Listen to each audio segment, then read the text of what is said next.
Здравствуйте, уважаемые зрители канала! Сегодня наш новый выпуск на тему «Египетские фараоны пришли с русской равнины. ДНК-тест Тутанхамона».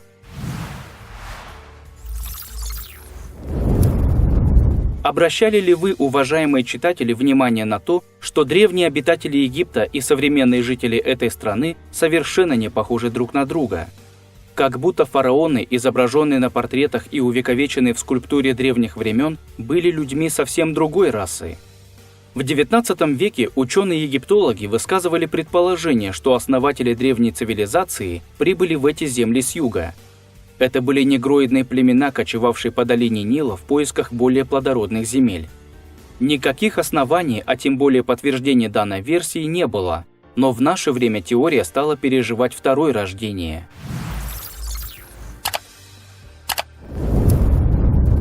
Почему мы говорим только о фараонах и людях из высшего общества тех лет? Потому что лишь они оставили след в истории этого государства. У ученых крайне мало данных о том, какими были обычные египтяне, но сохранилось много изображений жрецов, фараонов, даже есть генетический материал. На основе этого в наши дни исследователи провели полную диагностику древних останков и выяснили многое. К сожалению, не всегда итоги исследований разглашаются широкой публике. И в первую очередь, потому что не подтверждают ранее выдвинутых гипотез. Так бы никто и не узнал, кроме узкого круга ученых, о результатах вскрытия останков фараона Тутанхамона и сделанного анализа его ДНК, если бы информация не попала в прессу.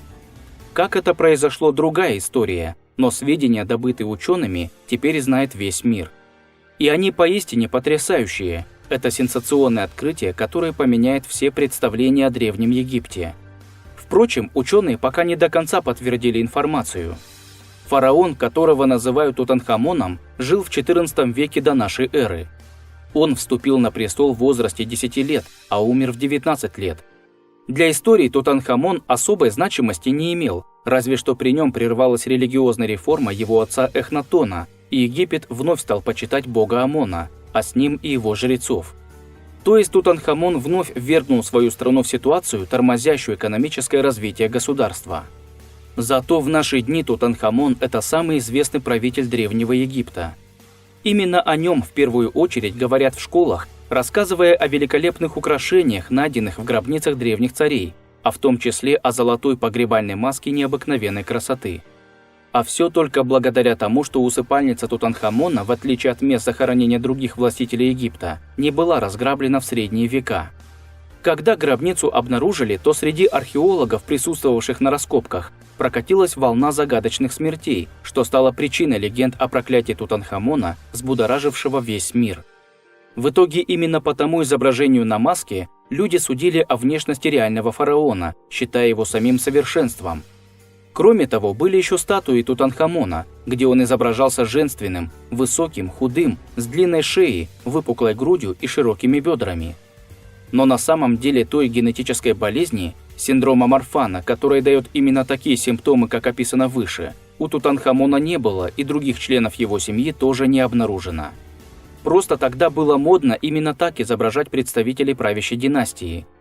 Утонченный образ лишний раз свидетельствовал о том, что фараоны близки богам и у них нет разницы между мужским и женским началом. После сделанных генетических анализов стало ясно, что на самом деле внешность у юного царя не была такой привлекательной, как привыкли думать. Фараон страдал множеством врожденных заболеваний, недаром он скончался в 19 лет. Полностью опровергнута версия об убийстве. Небольшое отверстие в черепе было сделано уже после смерти, в процессе мумификации. Ученые обнаружили основную причину, вызвавшую гибель Тутанхамона. Правитель страдал косолапостью, ему мешали пальцы при хождении, поэтому он был вынужден передвигаться с тростью. В результате падения юноша сломал ногу, перелом оказался открытым и возникла гангрена, которая осложнилась еще и малярией, которой юноша переболел не один раз. В тканях останков найдены возбудители малярии, микробы плазмодии. Кстати, это был самый древний экземпляр данных микроорганизмов среди всех найденных. Ученым также удалось узнать, что матерью Тутанхамона была не прекрасная царица Нефертити и даже не Кия, другая известная супруга Эхнатона. Однако Эхнатон точно являлся отцом Тутанхамона. Просто родила его еще одна из многочисленных жен фараона. Но доподлинно известно, что она стояла с Эхнатоном в близком родстве, скорее всего, была ему родной сестрой. Именно такие браки и давали запуск для всех генетических болезней, воплощавшихся в наследниках. Получается, что Тутанхамон был очень слаб здоровьем, имел сильно кривые ноги, ступнями повернутые внутрь, что мешало ему нормально передвигаться. Кроме того, он отличался лицом, мягко скажем, не совсем симпатичным. Волчья пасть и кривые зубы не делали из юноши красавца. Кстати, этим же неудобством страдал и его отец Аменхотеп II, называвший себя богом во плоти, Эхнатоном, угодным Атону. Кроме того, в гробнице Тутанхамона был найден не он один. Рядом с ним погребена мумифицированная девочка. Ученые определили, что ребенок был недоношенным, родившись в 7 месяцев и не выжив. Также найдены останки еще одного малыша, тоже недоношенного. Тутанхамон был женат на единокровной сестре Анхисинамон, дочери Эхнатона и Нефертити. И, видимо, это были их дети, которым из-за слабого здоровья и родства родителей не суждено было родиться живыми.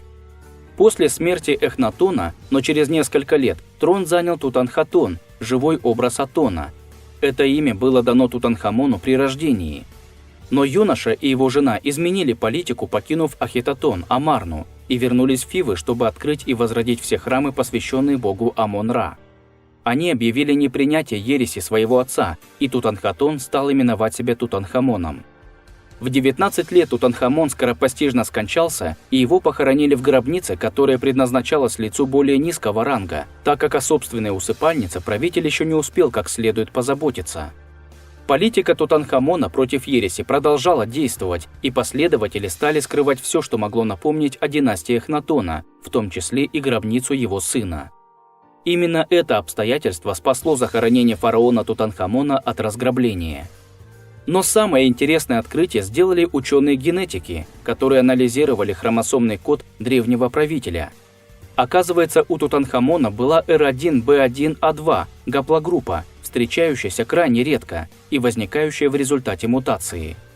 Но она принадлежит к разновидности R1b, являющейся достаточно распространенной, и ученые смогли определить путь этой гаплогруппы, основываясь на достаточно большом антропологическом материале. Итак, гаплогруппа R1b у людей, по данным ученых, появилась больше 22 тысяч лет назад на территории южных районов Сибири.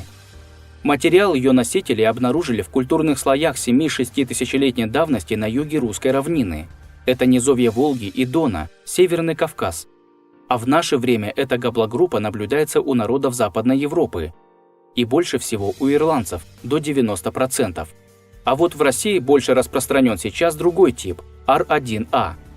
Однако R1b пережила большое путешествие длиной в несколько тысячелетий, прежде чем обосновалась в Западной Европе. Согласно исследованиям, около 5000 лет назад люди с гаплогруппой R1b появились на Ближнем Востоке. Видимо, их путь пролегал через территорию Египта, в котором как раз появилась цивилизация фараонов. Потом носители R1b стали переходить по территории северных районов Африки вдоль берегов Средиземного моря, оставляя своих потомков. И около 4500 лет назад обосновались на Пиренейском полуострове. Благодаря войнам и миграциям, людей с этой гаплогруппой 3000 лет назад можно было уже встретить по всей Европе. Однако остатки тех мигрантов с русской равнины, кто обосновался в Древнем Египте, уходить оттуда не спешили, взяв в свои руки власть. Ученые считают, что именно они стали основателями первых династий Ближнего Востока, которые покорили жившие там народы. Конечно, у происхождения такой группы крови есть и другие версии. Есть ученые, приводящие в доказательство своей правоты тот факт, что Тутанхамон не был одним из первых правителей, а являлся представителем уже 18-й династии фараонов. И за эти века Египет не раз переживал набеги чужеземных захватчиков. Например, в 18-16 веках до нашей эры древние египетские земли находились под контролем племени гиксосов, которое пришло откуда-то из Азии. Возможно, что эту редкую мутацию, какая была в крови Тутанхамона, на земле Египта принесли именно гиксосы. Благодаря исследованиям стало понятно, что современные египтяне не похожи на своих древних правителей, потому что не являются их потомками. Получается, что от ветви R1b, появившейся в Египте и мигрировавшей затем в Европу, отделилась веточка и дала миру фараонов. Потом эта веточка отмерла, деградировала из-за кровосмесительных браков. И все это ученым еще предстоит доказать или опровергнуть.